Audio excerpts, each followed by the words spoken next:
It's a dark, cold place. He's touching my fingers that are wrapped around this thing, and I can't move.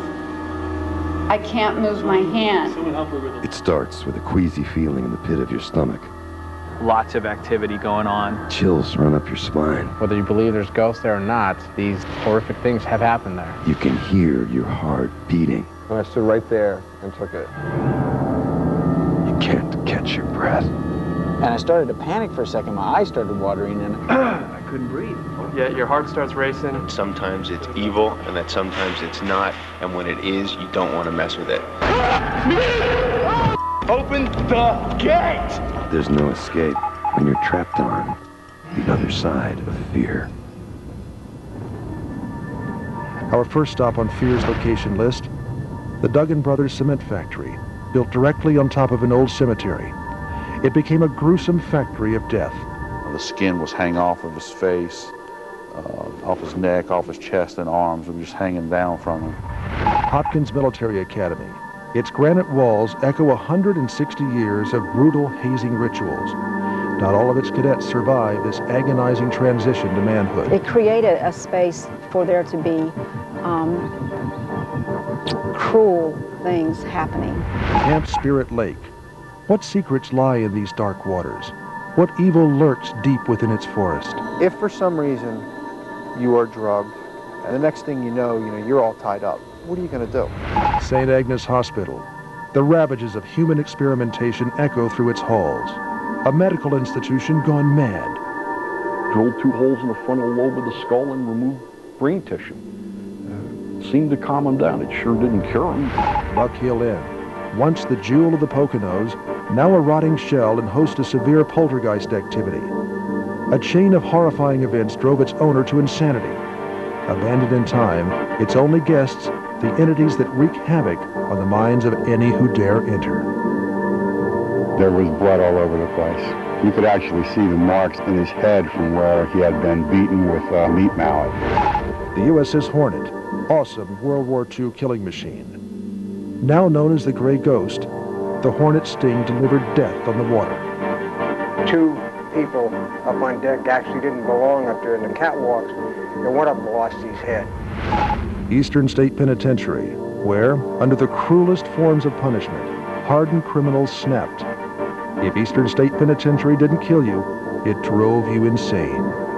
Within these walls is imprinted the energy left over from the brutality of this place, this penitentiary. These locations were chosen with the intention of scaring the cast. We've had a lot of weird stuff happen, and it's just, we really tried to write it off as much as possible just so we can keep on working. What we didn't know is they would scare the crew as well. So we are pulling up to the USS Hornet. It's an old World War II aircraft carrier. It's over 900 feet long, 5 stories high. It's housed up to 3,000 sailors at any given time. The next thing we do is we bring our paranormal investigator and our psychic, and they both come in and they really get in tune to what the location is all about, where the hot spots are. And when you see them react to certain, rooms, it scares the hell out of me. It really does. And you're like, this is it. This is it. It's like, I knew it was it, man. I felt it when I walked in here. What I like is when you don't want to go into a room because you don't have a flashlight. When we come out of a place and we're kind of shaken up, we know this is the place. This is the place. Here we go. What you're about to see is real. None of it is faked.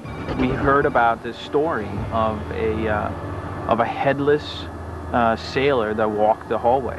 This ship has been decommissioned for approximately 30 years, and down below there's areas that have been sealed up for that long. And there are toxic gases down there. And if you go in those areas, you may not come back out. This ship was in service for 27 years, and approximately 270 people have died on this ship. So there's some strange occurrences here, a lot of them that can't be explained. I felt a presence behind me, like somebody was walking behind me. I couldn't hear footsteps, but I felt something, and then it seemed to pass on my left and then disappeared. You just have that feeling there's somebody behind you. No way, there's nobody there. You turn around, you may see an apparition, but there's nobody there. I came by the Admiral's briefing room here, and I heard a voice say, "I'm over here, come here." I was up here by myself. I know what I heard. I wasn't imagining things. Somebody hung themselves up here. They couldn't deal with this anymore. It just smells like a morgue in here. Very faint, but you can smell the formaldehyde. Over here in this area, it smells exactly how it did over there. When I was standing there, I didn't notice the smell. As soon as I walked over here, I go, wow, that's the same formaldehyde smell. This is where he died. It marks where he died. The column of air, it's a swirling. It's a swirling like this. It swirls up. One of our camera technicians was down here last night. He was on his way out. The second cell, the middle one, swung open on him. And he thought it was one of us goofing around, playing a prank on him, and there was no one. You hear somebody walking down the hall and you stick your head out and nobody's there. And if you don't get a little at least antsy, then there's something really wrong with you. Because, I mean, there are, I mean, you see things move, you hear things, doors slamming right beside you. It's not like they're like, you know, down the hall or nothing. It's like right here beside you. When we first came through to scout the ship, we were told of a brig. Obviously prisoners of war, and also just basic domestic issues amongst the crewmen here on the ship. And this is where the kamikaze guy died. This is where he drove himself out of his mind. He didn't talk, he didn't do anything. He was very disciplined. He tried to kill himself flying in. He was going to crash against the carrier here, but he missed. So they brought him down here to spend the rest of his days. The important detail is that Carla didn't know of that story, and if you reflect back at the true accounts, there was a kamikaze pilot that went into the ocean and they picked him up and put him in here as a prisoner of war. He's right by my shoulder. He's right here by this thing. He's not part of it. He's not back against the wall. Guys, he's holding my hand. He's right here. My hand is really hot right now. No, he's touching my fingers that are wrapped around this thing and I can't move. He's right here. My hand, feel if my fingers are warm. Yeah, very much. They're very hot, feel them. And my other hand is cold. It's white hot. Somebody was touching me. Oh my God. Oh my God. I'm hearing noises. You don't even know.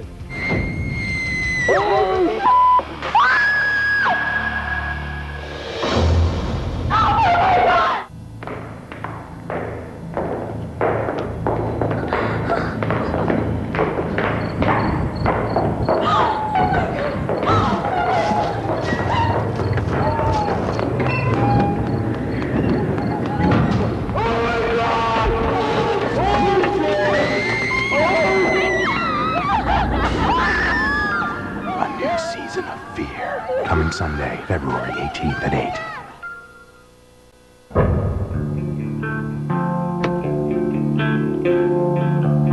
They're locked into their hotel rooms for 48 hours prior to arriving at the location. Their food is brought to them, television's taken away, their radio's taken away. It's kind of a sensory deprivation thing we do for them, so that when they get ready to start their experience, they come here ready to accept the location, and they're really mentally prepped for their 48-hour excursion. They're instructed never to turn off their cameras. I tell them how serious it is that they film everything because they are my eyes. I don't see what happens. I review it later.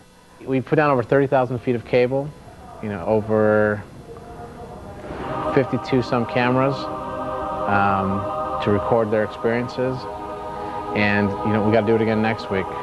We're headed to the Eastern State Penitentiary. If Eastern State Penitentiary didn't kill you, it drove you insane. This was actually the first penitentiary built in America. The word penitentiary comes from penant, you know, paying penance. Yeah, the original idea was that solitude and isolation of prisoners would give them time to reflect, and isolation just disturbed the prisoners more so, and ultimately, you know, it fails. But they found over the course of time that this prolonged confinement in isolation could have disastrous effects. They became depressed. They sometimes hanged themselves. They set themselves on fire. It was a place of constant mental anguish.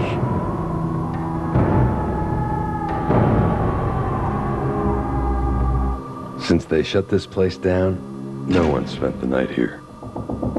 No one.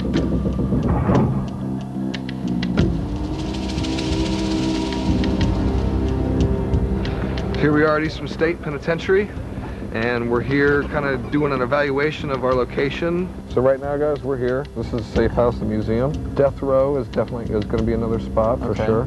Determine where we're going to send the cast, where the dares are going to go down, and that kind of stuff. So there'll be a cast member in each of these. Or every other? It's a bit rainy today, but we braved the elements, and today will be the first day of a 2.5-week shoot here at Eastern State. Good. Cleared their apartment in LA, huh? In New York, this is $700 a week. Now, I'm sure there's probably a scientific explanation for this. I just haven't heard it myself. But when we came here for the first day, Sean was taking us around, and the isolation chamber was the last place that we went. When we're in there, I was standing back, I had my book bag across me, and I'm standing like this listening to him.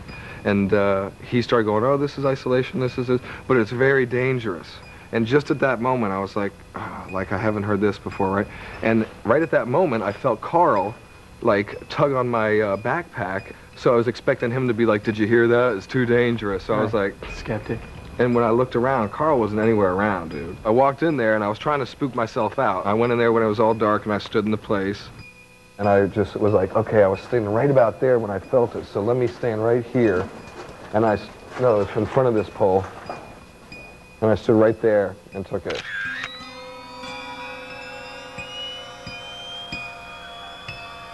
Immediately when I did it, it was right there, and it was like, and I, it was still on the preview, and I was holding the camera in the same place too. And there was obviously, like, on the, you look on the camera, you could see that the wavy, whatever it was.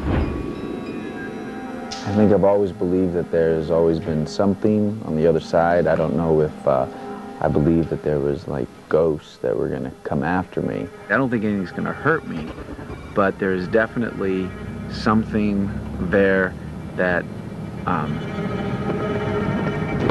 that shouldn't be there. When we were up in subblock 20, for some reason, we were talking about the cast staying there, and you could probably do 1, 2, and all of a sudden I couldn't breathe. It felt like something just kept blocking my throat, and I couldn't take a breath. Comes by. And I started to panic for a second. My eyes started watering. I didn't know what. Rick. I don't know what was going on. Rick, water. Oh, man. As soon as I came down the stairs, I could breathe. Really?